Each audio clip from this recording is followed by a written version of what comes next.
Radio शुरू किया तो जो मेरे प्रोड्यूसर थे, आप प्रोग्राम मैनेजर भी थे, प्रोड्यूसर भी थे और स्टेशन डायरेक्टर भी थे, मोहम्मद अहमद। तो उन्होंने मुझसे कहा कि काम करने लग गया, थोड़े बहुत चेक आना शुरू हो मतलब गए। कि आपको मुश्किलात का सामना करना पड़ा स्टार्ट में? बहुत ज़्यादा। मैंने कहा, जी मोहतरमा ज़रा जल्दी जल्दी बता दें ज़रा।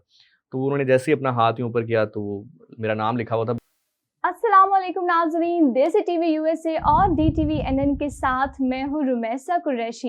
प्रोग्राम गॉसिप्स विद रुमैसा में आप सबको खुशामदीद। उम्मीद करती हूँ कि आप सब ठीक ठाक होंगे, खुश आबाद होंगे, हंसते मुस्कुराते होंगे। नाजरीन, आज मैं आपकी मुलाकात एक ऐसी शख्सियत से करवाने जा रही हूँ जिनके अंदर बहुत सारी शख्सियात मौजूद हैं। जब वो बात करते हैं तो लोग उनकी बातों के सहर में खो जाते हैं। जब वो परफॉर्म करते हैं तो लोग उन्हें देखते ही रह जाते हैं। बेहतरीन अदाकार हैं, बेहतरीन सदाकार हैं, बेहतरीन आरजे हैं, बेहतरीन फनकार हैं और ज़बरदस्त इंटरनेशनल होस्ट हैं। हमारे साथ मौजूद हैं ज़ीशान नासिर। अस्सलाम वालेकुम। जी वालेकुम सलाम Rumaisa, and thank you so much for that generous introduction. Thank you so much. You are welcome. आपके लिए यही तारुफ बनता था। मेरे ख्याल है ये अल्फाज भी बहुत कम है। बहुत शुक्रिया, आपने हमारे प्रोग्राम में शिरकत की। Thank you so much for inviting me over. Zeeshan, सबसे पहला जो सवाल मैं आपसे करना चाहूँगी, कहने को तो बहुत सारे सवालात हैं, लेकिन पहला सवाल ये है कि गयूर नासिर से ज़ीशान नासिर कैसे बने आप? When I started radio back in 2013 में जब मैंने रेडियो शुरू किया तो जो मेरे प्रोड्यूसर थे, आप प्रोग्राम मैनेजर भी थे, प्रोड्यूसर भी थे और स्टेशन डायरेक्टर भी थे, मोहम्मद अहमद। तो उन्होंने मुझसे कहा कि यार गयूर बहुत हैवी नाम लगता है। ऐसा लगता है कि अगर आप कहेंगे कि आरजे गयूर नासिर तो ऐसा लगता है कि कोई 35-36 साल का आदमी जो है वो रेडियो कर रहा है। फिर मेरा जो प्रोग्राम प्रपोज़ल था वो थोड़ा डिफरेंट था। मैं लेट नाइट प्रोग्राम करना चाहता था। उस टाइम पे मोस्टली जो प्रोग्राम्स हैं वो शायरी से रिलेटेड होते थे। Nothing to take away from them. वो भी बहुत अच्छा करते हैं, बहुत सारे लिसनर्स उनके भी होते हैं, लोग सुनना चाहते हैं शायरी को भी at that point of a time. लेकिन मैं चाहता था कि हम थोड़ी-सी जो है पार्टी करें, थोड़ा-सा वीकेंड है तो लोग एन्जॉय करें, अफसुर्दा ना हो। अगर कोई गम है भी तो उसको भूल जाएँ। तो उन्होंने कहा कि नहीं, आपको नाम चेंज करना पड़ेगा। गयूर नासिर से लगता है ऐसे ही है कि जैसे कोई कहेगा कि शब के जागे हुए तमाम मुसाफिरों को खुशामदीद और कुछ इस तरह का। तो फिर मेरा जो निकनेम है, मेरी वालिदा मुझे शानी कहते हैं। अच्छा। और ये मेरा रियल निकनेम है फ्रॉम द डे वन। जब जैसे ही मैंने होश संभाला तो सब मुझे शानी, शानी, शानी कहते हैं। गयूर नासिर, वैसे भी गयूर नाम बहुत कम इस नाम से पुकारा जाता हूँ मैं अपनी फैमिली में। बारकैफ शानी निकनेम था तो मैंने उनको बताया कि आरजे शानी कर लें। उन्होंने कहा नहीं यार ये बहुत कैजुअल सा लगता है आरजे शानी। फिर उन्होंने कहा कि शायान कर लें, फिर उन्होंने कहा नहीं ज़ीशान कर लेते हैं। अच्छा, आपकी अपनी चॉइस नहीं थी? चॉइस थी, ऑप्शंस हम डिस्कस कर रहे थे। तो मुझे ज़ीशान कंपैरेटिवली कुछ बेहतर लगा उसमें। तो अब प्रॉब्लम ये थी कि ज़ीशान उस टाइम पे बहुत ज़्यादा थे रेडियो के अंदर। अच्छा। ज़ीशान आदिल साहब थे, फिर ज़ीशान अली साहब थे, फिर एक ज़ीशान नासिर एंटर हुए। तो बस वहाँ से फिर ज़ीशान का सिलसिला शुरू हुआ और फिर ऐसा हुआ कि गयूर नासिर तो पहले ही बहुत कम मैं इस नाम से पुकारा जाता था, फिर शानी भी कहीं पीछे रह गया और बस फिर ज़ीशान ज़ीशान ही होने लगा। ज़बरदस्त, माशाल्लाह अच्छा नाम है। लेकिन गयूर नासिर के नाम से भी आप घर में क्या पुकारे जाते हैं? नहीं जी, एज़ आई सेड कि गयूर कभी भी मुझे उस तरह नहीं पुकारा गया। मतलब मेरी वालिदा मुझे हमेशा शानी कहती हैं, वालिद साहब शानी कहते हैं, बाकी जो रिलेटिव्स हैं शानी कहते हैं। कभी भी ऐसा नहीं कि गयूर नाम से पुकारा गया हो। हाँ, जो नेटिव रिलेटिव्स हैं यानी कि जैसे दादा अबू हो गए या फूफो वगैरह हो गई, वो भी शानी ही चलता है। मतलब गयूर मुझे भी अभी आपने नाम लिया है तो मुझे अचानक याद आया कि चलें गयूर भी है कोई। अच्छा, मुझे ये बताएं कि आपने मीडिया की फील्ड कैसे ज्वाइन की? आपका अपना शौक था या फिर कोई फैमिली में भी कोई था? नहीं, फैमिली में कोई नहीं था। I was the first one in my whole family, not only actually in family, but पूरे ख़ानदान में से आप जिसको कह सकते हैं कि हमारे यहाँ ज़्यादा या बिज़नेस की साइड पर हैं या फिर आप एजुकेशन मुकम्मल करके आप कोई अच्छी जॉब ले लें, अच्छी जगह पर पोस्ट पर फ़ाइज़ हो जाएँ। तो जब मैंने ये कहा कि मैं मीडिया में जाना चाहता हूँ, तो एक अच्छा ख़ासा रिएक्शन मुझे फ़ेस करना पड़ा from very close relatives of mine. लेकिन मुझे लगता था कहीं पे कि अगर मैं कुछ अच्छा कर जाऊँगा, तो ये सारी चीज़ें कवर हो जाएँगी। तो शौक भी था, फिर उसके बाद वो एज ऐसी थी कि जब मैंने थोड़ा-सा इस फ़ील्ड में कदम रखा, थोड़ा-सा रगड़ा खाया, थोड़ा-सा जो है मैं काम करने लग गया, थोड़े बहुत चेक आना शुरू हो मतलब गए। कि आपको मुश्किलात का सामना करना पड़ा स्टार्ट में? बहुत ज़्यादा, मुझे ऐसा लगता है और I am really grateful to Allah सुब्हानहू व तआला कि मुझे करना पड़ा। उसकी रीज़न ये है कि अगर मुझे वो मुश्किलात का सामना ना करना पड़ता, मैं अगर डॉट्स को कनेक्ट करूँ विद वन टू अनदर, तो मुझे ऐसा लगता है कि मेरी जितनी भी कामयाबियाँ हैं इस वक़्त तक, वो उन मुश्किलात की वजह से ही हैं। वो हुँ। मुश्किलात आई हैं तो eventually I reached where I am today. Okay, अच्छा मुझे बताइएगा कि अदाकारी या सदाकारी, सफ़र का आगाज़ पहले कहाँ से किया? अ, ये बहुत इंटरेस्टिंग क्वेश्चन आपने किया है। समटाइम ऐसा होता है कि आप बहुत काम कर रहे होते हैं, लेकिन मशहूर आपका दूसरा काम हो जाता है और लोग आपको उससे जानना शुरू कर देते हैं। तो मैंने सबसे पहले थिएटर किया था। हुँ। मैं थिएटर करता था, अदाकारी करता था और रेडियो फिर मैंने इतना गैप नहीं है, आई थिंक शायद 1 डेढ़ साल का गैप होगा। 1 डेढ़ साल पहले थिएटर स्टार्ट किया एंड देन उसके बाद रेडियो शुरू कर दिया। लेकिन पहले मैंने थिएटर किया as far as your question is concerned और यस लेकिन रेडियो पर ज़रा मशहूर ज़्यादा हो गया, थोड़ा बहुत ज़्यादा लोग सुनना शुरू हो गए, तो फिर पहचान रेडियो बन गई, लेकिन पहले मैंने अदाकारी की है। लेकिन आपको सबसे मज़ा किस काम में आता है, रेडियो में या फिर अपने थिएटर एक्टर में? अगर आप मुझसे अभी पूछें, तो let me be very honest and very Frank with you मुझे अब होस्टिंग में ज़्यादा मज़ा आता है। जब मैं अच्छा। स्टेज के ऊपर जाता हूँ, मेरे सामने 15-20 हज़ार लोग होते हैं। रीसेंट बल्कि F9 में मैं नाम नहीं लेता, चले मार्केटिंग हो जाएगी। रीसेंट अभी दिसंबर में इस्लामाबाद का सबसे बड़ा फेस्टिवल हुआ, उसको मैंने होस्ट किया, तो आपके सामने जब 25-30 हज़ार आदमी होता है, आसिम अज़हर परफ़ॉर्म कर रहा होता है, आरडीबी परफ़ॉर्म कर रहा होता है, आप उनको होस्ट कर रहे होते हैं और फिर आपके फिंगर टिप्स के ऊपर जो क्राउड है, वो मूव करता है। तो मुझे सबसे ज़्यादा मज़ा उसमें आता है और फिर उससे हटकर एक और चीज़ भी है कि उसमें पैसे भी बहुत अच्छे मिल जाते हैं। अच्छा, तो ओह! मैं अब जिस स्टेज पर हूँ लाइफ़ की, मुझे वाह-वाह और इस चीज़ों से मैं भर चुका हूँ अल्हम्दुलिल्लाह, आई हैव सीन इट। तो अब मुझे ज़्यादा मैटर ये करता है कि मैं सिलेक्टिव काम करूँ। अब उस पॉइंट पर हूँ मैं लेकिन जहाँ आपकी पर माशाल्लाह फ़ैन फ़ॉलोइंग भी काफ़ी ज़्यादा है। वाह-वाह अ, तो बनती है। जी, अल्हम्दुलिल्लाह बस अल्लाह का शुक्र है, अल्लाह का एहसान है और बस किसी की निकल पड़ती है तो मेरी निकल पड़ी। अदरवाइज़ मेरे से बेहतर शक्ल वाले, मेरे से बेहतर आवाज़ वाले, मेरे से बेहतर टैलेंट वाले लोग मौजूद हैं, लेकिन बस अल्लाह का करम किसी पर हो जाता है तो वो मुझ पर हो गया। What I was saying you is कि मैं उस पॉइंट पर हूँ अभी कि मैं अब अपने काम को सिलेक्ट करता हूँ। हुँ। मतलब एक आर्टिस्ट की ज़िंदगी में एक टाइम पीरियड ऐसा होता है कि जब उसको सिलेक्ट नहीं करना होता काम, बस उसको काम करना है, वो जैसा भी काम हो, चाहे या ना चाहे। लेकिन जब आप अपनी मार्केट डेवलप कर लेते हैं, आप एक ऐसे पॉइंट पर पहुँच जाते हैं जहाँ पर आप सेलेक्ट कर सकते हैं। आप थोड़ा काम करते हैं, उसके ज़्यादा पैसे चार्ज करते हैं, तो you can be selective in your work. So this is a biggest luxury artist can afford. लेकिन अभी भी ऐसा नहीं है कि मैं हर काम को ही डिनायल कर देता हूँ। मैं अभी भी बहुत सारे काम ऐसे करता हूँ जो मैं नहीं करना चाह रहा होता, लेकिन जस्ट एज़ अ प्रोफ़ेशनल मुझे करने पड़ता है। अच्छा, सुनने में आया है कि आप क्रिकेटर बनना चाहते थे, हुँ। तो इसको आपने क्यों नहीं जॉइन किया? मैंने किया था जी, मैंने डायमंड क्रिकेट क्लब है, ये बिल्कुल साथ ही आपके स्टूडियोज़ के बिल्कुल करीब ही है और मैं बल्कि खेला भी उनकी तरफ से। 1-2 मैचेज़ ही खेला लेकिन मुझे ऐसा लगा कि मैं अपना टाइम वेस्ट कर रहा हूँ। मोनोपोली बहुत ज़्यादा है क्रिकेट के अंदर। वैसे तो हर फ़ील्ड में खैर मीडिया में जब आया तो फिर मुझे पता चला कि यहाँ पर भी बहुत है। हुँ। लेकिन उस टाइम तक मैं ज़रा थोड़ा-सा पक्का हो चुका था, तो मैं मुकाबला करने जोगा हो चुका था। अदरवाइज़ जब मैं क्रिकेटर बनने गया तो मेरी हार्डली उम्र उस टाइम कोई 14-15 साल थी, तो उस टाइम पे शायद मेरा दिल उतना मज़बूत नहीं था कि मैं अच्छा, ये मोनोपोली के रेडियो सामने एक्टर सबसे हाँ पहले जी, आप बहुत पहले की क्रिकेट बात था? है, बहुत पहले अच्छा, की अच्छा, बात है। अच्छा। मैं आई थिंक उस टाइम पे शायद 8वीं या 9वीं में पढ़ता था अच्छा, अच्छा, और अच्छा। मेरे सामने ये इमाद वसीम भाई जो हैं, ये उस टाइम पर डायमंड क्लब से खेलते थे और मैंने इनको बॉल कराया हुआ है नेट में। इमाद वसीम हो गए, फिर हमाद आज़म थे if I am not wrong, अभी अमेरिका चले गए हैं। He is a very good cricketer. तो ये सारे मतलब मैं खेला हूँ इनके साथ। अच्छा, नेट में बॉलिंग की है मैंने इनको। ज़बरदस्त, मतलब आपने हर काम एन्जॉय किया है। हाँ, एन्जॉय किया और मुझे लगता है कि शायद अल्लाह ताला ने ना आपको कुछ स्पेसिफ़िक कामों के लिए बनाया होता है। शायद मैं क्रिकेटर नहीं बनाया गया था अल्लाह की तरफ से, तो इसलिए मेरा दिल वहाँ पे लगा नहीं। ऑल्दो कि मैं आपको बताऊँ कि अब अगर मैं मुड़कर देखूँ, तो जितनी मोनोपोली मैंने मीडिया में रहकर सही है या जितनी बुलिंग या जितना प्रेशर या जितना मुश्किल वक़्त मैंने मीडिया में रहते हुए बर्दाश्त किया, शायद क्रिकेट में उतना ना करना पड़ता। लेकिन मुझे शायद इस फ़ील्ड के लिए चुना गया था तो लेग पुलिंग ज़्यादा है या तनकीद लोग बहुत करते हैं? यहाँ पर एक बहुत बड़ा प्रॉब्लम है रुमैसा कि अगर आपकी तारीफ़ कर दी जाए, तो जो 4 लोग बैठे होते हैं, उनमें से 3 आपके दुश्मन हो जाते हैं ऑटोमैटिकली। आप कभी हाँ। उनसे मिले नहीं होते हैं, आपने कभी बात नहीं की होती है, लेकिन वो कहते हैं कि अगर इसकी तारीफ़ हुई है, तो अब इसमें से कोई नेगेटिव पॉइंट निकाला जाए और देखें वी ऑल आर ह्यूमन्स। हुँ। आप बहुत अच्छी होस्ट हैं, लेकिन आपके अंदर भी नेगेटिविटीज़ होंगी माइनस पॉइंट होंगे। मैं बहुत अच्छा बकौल आपके प्रेज़ेंटर हूँ, तो मेरे अंदर भी बहुत सारी ख़ामियाँ होंगी, तो कोई भी बंदा 100% नहीं है।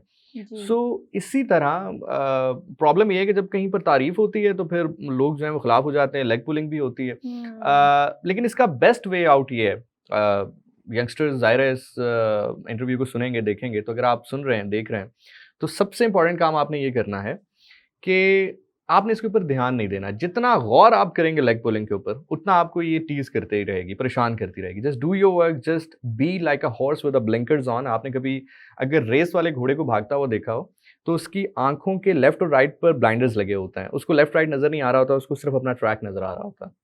तो just be like a horse with the blinkers on, और जब वो ब्लिंकर्स हटते हैं तो उसको पता चलता है कि वो रेस जीत चुका है। So that was the message. I agree with you, बहुत अच्छी और बड़ी गहरी बात कही है। और ऐसा ही है, अगर दुनिया की बातों को ज़रा छोड़ दिया जाए, उनकी तरफ ध्यान ही देना, तो यही है कि अपने गोल पर फोकस करें। अच्छा, सूफीज़्म एक रंग है, और आप उस रंग में किस तरह ढले, कब ढले? जैसे मैंने पहले भी कहा कि आप जो भी करते हैं लाइफ में, इवेंचुअली आपको ये पता चलता है कि अच्छा आप इसके लिए नहीं बने, इसके लिए बने, और इस वजह से आपको ये चीज़ भी मिली। तो मुझे पर्सनली ऐसा लगता है कि बहुत सारी चीज़ें जो मुझे ज़िंदगी में मिली हैं, वो शायद इसलिए नहीं मिली कि मैंने मेहनत की या मैं उस तरफ गया। मुझे शायद इस रंग में जाना था, तो वो सारी चीज़ों ने इस पे हेल्प आउट करना था, तो इसलिए शायद वो मुझे मिली। तो as far your question is concerned, तो बचपन से बहुत ज़्यादा पढ़ा नहीं था हमने इमाम अली अलैहिस्सलाम के बारे से। Let me be very honest and Frank with you. जितना इस्लामियात की किताब में पढ़ा, उतना ही पढ़ा। बिल्कुल ऐसा ही है। अहले बैत का ज़िक्र तो हमारी इस्लामियात की बुक्स में वैसे भी बहुत डिटेल्ड में नहीं है। बहुत डिटेल्ड से हट के मेरा ख़्याल से शायद ना होने के बराबर ही है। ऐसा ही है। ठीक है? एक फैक्ट है। जी, जी। तो ज़ाहिर है हम चूँकि जितनी तालीम हम स्कूल से हासिल करते थे वही थी। फिर एक टाइम आया कि जहाँ पर मैंने जब अपनी एक सेल्फ एक्चुअलाइज़ेशन का प्रोसेस स्टार्ट किया, तो देन फिर मैंने ये जाना कि नहीं, इमाम अली अलैहिस्सलाम तो एक एक इटसेल्फ वो एक यूनिवर्स हैं। फिर जब मैंने उनको पढ़ा, फिर अल्लाह के नबी सल्लल्लाहु अलैहि वसल्लम को पढ़ा, फिर अहले बैत को पढ़ा, सहाबा किराम की ज़िंदगी को पढ़ा, तो फिर चीज़ें जो हैं वो इवेंचुअली तब्दील होती गईं। और अभी भी मैं बहुत दूर हूँ फ़कीर कहलाए जाने से, क्योंकि बहुत सारे लोग बहुत सारी बातों से आपको नवाज़ देते हैं जब आप किसी पॉइंट पर होते हैं कि आप तो फ़कीर हैं, वली हैं, अल्लाह माफ़ करे, लेकिन मैं अभी बहुत दूर हूँ इन सब चीज़ों से। मेरा सफ़र बहुत लंबा है। मैं अभी शायद इस यूनिवर्स का बिल्कुल एक टाइनी पार्ट हूँ। माशाल्लाह, आप काफ़ी इल्म रखते हैं। अल्लाह ताला आपको और जो है तरक्की अता फ़रमाए। हाँ, जी। अच्छा, क्वेश्चन आंसर्स तो चलते रहेंगे, लेकिन अभी वक्त हुआ है हमारे एक सेगमेंट का, जिसका नाम हुँ। है चुनाव। हुँ, कुछ सवालात होंगे अकॉर्डिंग टू द क्वेश्चन। हुँ, आपने 3 में आपको ऑप्शन दूँगी, जिसमें से आपने एक को सिलेक्ट करना होगा। ठीक है। Are you ready? जी, जी, आई एम रेडी प्लीज़। अच्छा, अगर आपको कैंडल लाइट डिनर करने का मौका मिले, हुँ, किसके साथ करेंगे? Number 1 Veena Malik, number 2 Mehwish Hayat, and number 3 is Yamuna Zaidi. Uh, Yamuna के साथ। यमुना के साथ, हुँ, ज़बरदस्त। यस। अच्छा, माय सेकंड क्वेश्चन इज़, अगर 3 सियासतदानों में से किसी एक को वोट देना पड़े, किसको डालेंगे? Imran Khan, Nawaz Sharif, Bilawal Bhutto? Imran Khan. Imran Khan. I think you are inspired from him. बहुत सारी चीज़ों में, बहुत सारी चीज़ों में। Yes, the vote is for Imran Khan. Okay, the question 3 is कि अगर आपने एक ज़रूरी मीटिंग में जाना है, गाड़ी स्टार्ट नहीं हो रही, बाइक की नहीं मिल रही, सिर्फ साइकिल मौजूद है, कैसे जाएँगे? ये तो बहुत दफ़ा हुआ है मेरे साथ। मैं बल्कि मेरे अर्ली करियर में तो मेरे पास बाइक भी नहीं था, तो मैं ये 121 की वैन में जाता था। ये बल्कि मैं आज जब स्टूडियोज़ भी आ रहा था, तो मैं जब अपनी गाड़ी पार्क की, तो मैं वही सारी चीज़ें मेरे ज़हन में आ रही थी कि बिल्कुल करीब ही है स्टॉप भी। तो मैं सोच रहा था कि ज़िंदगी कैसे तब्दील होती है। तो अगर कुछ भी नहीं है, तो मैं कैब में चला जाऊँगा, कैब भी ना हुई तो पब्लिक ट्रांसपोर्ट पे चला जाऊँगा, वो भी ना हुई। अच्छा, अब ना मुझे वैसे बहुत बड़ी गाड़ियों का या बहुत लेविश गाड़ियों का शौक इसलिए भी नहीं है कि मेरी ज़रूरत उस तरह नहीं है। जो ऑर्गेनाइज़र्स मुझे लेकर जाते हैं परफ़ॉर्म करवाने के लिए, वो सब कुछ अरेंज कर देते हैं, मुझे ज़रूरत कभी महसूस नहीं हुई। लेकिन अगर कुछ भी नहीं होगा, तो मैं पैदल चला जाऊँगा। अच्छा, हाँ। ज़बरदस्त। देखिए आई रियली नाज़रीन, लव टू वॉक, मुझे बहुत पसंद है। अच्छा, मतलब आप अपनी मीटिंग कैंसल ही नहीं करेंगे, नहीं आप जी, जो नॉट है एट ऑल। मीटिंग में लाज़मी जाएँगे। मुझे बहुत सारी चीज़ें लाइफ़ में, it's a very good question, मैं इसको लिंक कर रहा हूँ। सॉरी अगर आपका डिस्टर्ब नहीं, हो रहा नहीं, है नहीं, आप सेगमेंट। ज़रूर बात करें। बहुत सारी चीज़ें मुझे इसलिए मिली हैं कि मैं सिर्फ़ पंक्चुअल था। मैं टाइम पर पहुँच जाता था, प्रोड्यूसर्स को तंग नहीं करता था, ऑर्गेनाइज़र्स को तंग नहीं करता था। बहुत सारे इवेंट्स मुझे सिर्फ़ इसलिए मिल गए। और मेरे से टैलेंटेड लोग थे, उनको काम नहीं मिलता था जस्ट बिकॉज कि वो तंग करते थे। माशाल्लाह सो बहुत कभी अच्छी तंग ना बात करें है। अपने ऑर्गेनाइजर्स को, प्रोड्यूसर्स को, ये भी लेकिन सीखना। कमिटमेंट्स भी तो होती हैं, उनको भी पूरा करना होता है ना। और नहीं, लेकिन आप देख लें ना, अगर आप अपने दिन को डिज़ाइन कर रहे हैं, अलाइन कर रहे हैं कि आपने इतने बजे इससे मिलना है, तो बस वो टाइम अगर गुज़र गया उसका तो गुज़र गया। फिर अगर फॉर एग्ज़ाम्पल अगर आज आपने जो मेरे से टाइम लिया था, अगर वो टाइम आपका गुज़र जाता है तो फिर वो गुज़र जाता है। हाँ, ऐसा तो ही दिस है। Is how it goes. अच्छा, अगला सवाल है कि कश्ती में 3 लोग डूब रहे हैं, आपके पास एक लाइफ जैकेट है, हुँ। किसको देना पसंद करेंगे? जहांगीर तरीन, मुराद सईद या फिर परवेज़ खटक? मुराद सईद को। मुराद यंग हैं, एनर्जेटिक हैं और मुझे लगता है कि काफ़ी टाइम है उनके पास। तो बाकी 2 तो माशाल्लाह, और वैसे भी जहांगीर तरीन साहब काफ़ी अमीर हैं। वो उनके पास और बहुत कुछ होगा जिससे वो बच जाएँगे। परवेज़ खटक साहब भी ठीक हैं, लेकिन लेकिन उस वक़्त कश्ती में कुछ भी नहीं होगा ना उनके पास, बस वो डूब रहे हैं। स्टिल मुराद सईद। यस। ओके। अच्छा, अगर आपको मुल्क का वज़ीर-ए-आज़म बनने का मौका मिले, सबसे पहला काम आप क्या करेंगे?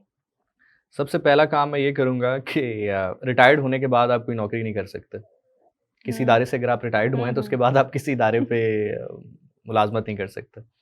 और चीफ़ एग्ज़ेक्टिव तो बिल्कुल नहीं आ सकते। देखिए, ये मौज़ूअ ऐसा है, ज़ुबान भी लटखड़ाना शुरू हो जाती है। हाँ। सही कह रहे हैं। तो सेगमेंट तो इख्तिताम पर आया, लेकिन हुँ, दोबारा से अपने क्वेश्चंस की तरफ जाते हैं। हुँ। और मुझे ये बताएँ कि हर इंसान का कोई ना कोई गोल होता है जिसको उसने अचीव करना होता है, कोई टारगेट होता है कि नहीं, बस मुझे उस जैसा बनना है।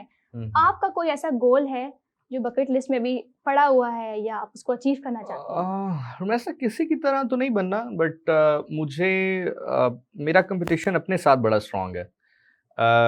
जो ज़िशान बुध वाले दिन था, मुझे वो ज़िशान नहीं चाहिए। मुझे उससे चाहे 1% ही बेहतर हो, लेकिन थर्सडे को, जुमेरात को मुझे वो चाहिए।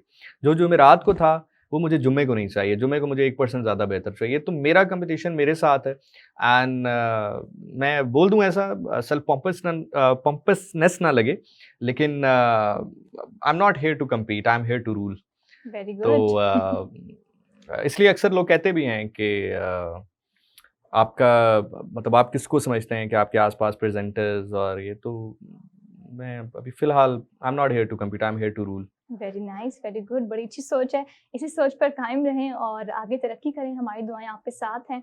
अच्छा, हर इंसान का कोई ना कोई होता है ना, पहली मोहब्बत या किसी ना किसी इंसान का एक आइडियल, हुँ, हुँ, हुँ। या फिर कभी किसी को मोहब्बत तो ज़रूर होती है। आपकी कोई मोहब्बत रही? शादी का इरादा कब रखते हैं? अच्छा, मैं ये सोच रहा था आपने ये सवाल क्यों नहीं किया अभी तक? क्योंकि ये सबसे किया जाने वाला सवाल है मुझसे कि शादी कब करना? जहाँ तक मोहब्बत की बात है, तो मोहब्बत एक ऐसा जज़्बा है, एक ऐसा दरिया है कि बारिश रूठ भी जाए, तो पानी कम नहीं होता। तो हर इंसान की ज़िंदगी में रहता है कोई ना कोई शख्स, हमें अच्छे भी लगते हैं लोग, हमें लगता भी है कि शायद हम इनके साथ ज़िंदगी गुज़ार सकते हैं, लेकिन चीज़ें अलाइन नहीं होती हैं। तो ये तो आपके पहले सवाल का जवाब हो गया। हुँ। दूसरा सवाल आपका जहाँ तक है कि शादी कब कर रहा हूँ? अ, मुझे ऐसा लगता है, ये मेरी पर्सनल थॉट है, मैं गलत भी हो सकता हूँ, लेकिन मुझे ऐसा लगता है कि I am a very difficult person to live with. लोग शायद इसको नहीं समझते हैं क्योंकि जाने-जाने की हद तक मैं बहुत अच्छा आदमी हूँ, बात करने की हद तक मैं बहुत अच्छा आदमी हूँ। I am really good person to be with, I am really good person to talk to, I'm really good person to have conversation with, but I'm really difficult person to live with, because मैं बहुत चीज़ों में certain चीज़ें ऐसी हैं जिनके बारे में मैं कॉम्प्रोमाइज़ नहीं करता। मेरे कुछ रूल्स हैं, मेरी कुछ बाउंड्रीज़ हैं, मेरी कुछ स्पेस है, मैं उसमें नहीं चाहता कि कोई इंटरवीन करे। और हमारे यहाँ जो एक कॉन्सेप्ट है शादी का, वो ये है कि अगर आपने शादी कर ली है तो बस आपका टाइम भी उसका है, आपका खाने-पीने का, पहनने की चॉइस भी सारी उसकी है, तो दैट्स व्हाई। अच्छा, ज़बरदस्त। मतलब कि आप थोड़े-से स्ट्रिक्ट इंसान हैं।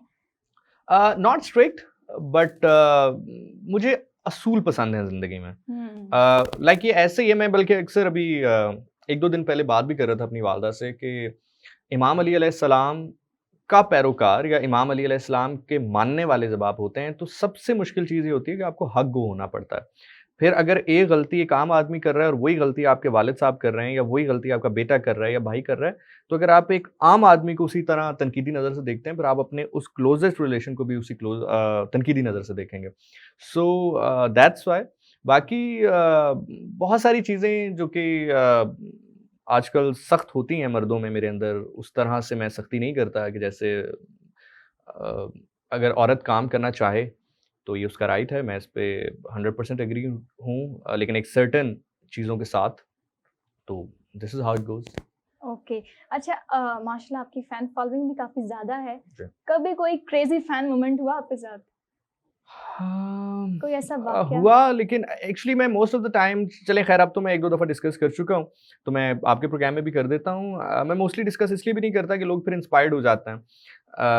एक तो वो आपने सभी से सुन रखा होगा। अच्छा, हम जब छोटे थे या सेलिब्रिटीज़ को सुनते तो हमें लगता था यार लोग मज़ाक करते हैं कि जी खून से नाम लिख लिया, और ऐसा नहीं करते लोग। लेकिन ये होता है, ये मेरे साथ हुआ है। मैं बल्कि मेरी बर्थडे थी, ये 2017 की बात है, मैं एफएम 100 पे था। तो एक खातून आई, रात 12 बज के कोई 15-20 मिनट थे, मेरा बर्थडे स्टार्ट हो चुका था, तो मैं प्रोग्राम कर रहा था। तो मुझे गार्ड ने बताया कि कोई फ़ैन है जो आपसे मिलना चाहती हैं। तो मोस्ट ऑफ द टाइम मैं नहीं मिलता इस पॉइंट ऑफ अ टाइम पे, लेकिन उन्होंने कहा वो फीमेल हैं, तो मुझे लगा मैं उनको इंतज़ार ना करवाऊँ। तो मैं फटाफट गया उनके पास, तो उन्होंने गिफ्ट्स वगैरह दिए। देन उन्होंने कहा कि एक गिफ्ट और भी है। तो मैंने कहा जी मोहतरमा ज़रा जल्दी जल्दी बता दें ज़रा। तो उन्होंने जैसे ही अपना हाथ यूँ ऊपर किया, तो मेरा नाम लिखा हुआ था बेड पे, तो दैट वाज़, और मैं फिर कहूँगा कि ये उफ़! अच्छा नहीं लगता। मैंने अपने हर इंटरव्यू में ये कहा है कि ये अच्छा नहीं लगता है, कि अगर आपको सुन के लग रहा है कि मैं बहुत खुश हुआ था, मैं खुश नहीं हुआ था, मैंने उनको बहुत डाँटा था। और उसके अलावा क्रेज़ी मोमेंट, क्रेज़ी कह लें या क्यूट कह लें, अभी रिसेंट में एक जगह परफ़ॉर्म कर रहा था, तो एक बच्ची आई और उन्होंने कहा कि ज़ीशान मेरी एक विश है। तो मैंने उनसे कहा क्या विश है आपकी? उन्होंने कहा आप प्रॉमिस करें कि आप पूरी करेंगे। तो मैंने कहा जी बताइए। उन्होंने कहा कि मैं आपकी जो दाढ़ी है उसको हाथ लगाना चाहती हूँ। तो इस तरह की विशेज़ हैं, तो इस तरह के क्रेज़ी फैन फिर मोमेंट्स होते लगा हैं। लिया उसने आपकी दाढ़ी पर हाथ? बस यूँ छू के गुज़र गई। वो कहते हैं ना मैं मौत को हाथ लगा के टक करके वापस आ सकता हूँ, तो वो वाला सीन हुआ। तो मैंने बस यूँ बस उन्होंने किया। ज़बरदस्त। अच्छा, शायरी, लिखारी और हुँ। उस्ताद, इन तीनों में तवाज़ुन किस तरह पैदा किया है? कैसे शायरी रखा है? और लिखारी और उस्ताद। हुँ। आप यूनिवर्सिटी में आई थिंक टीचिंग हुँ। भी कर चुके हैं या मैंने करते एक हैं? सेमेस्टर पढ़ाया था। ये बात आई थिंक शायद मैंने ही बताई हो या कहीं से पता चल गई हो। ये बात भी बड़ी मशहूर हुई और बल्कि मेरे से फिर पूछना शुरू कर दिया लोगों ने, आप किस यूनिवर्सिटी में पढ़ाते हैं? मैंने एक ही सेमेस्टर पढ़ाया था, एक यूनिवर्सिटी थी, उसमें मीडिया एथिक्स मैंने वहाँ पर पढ़ाए थे।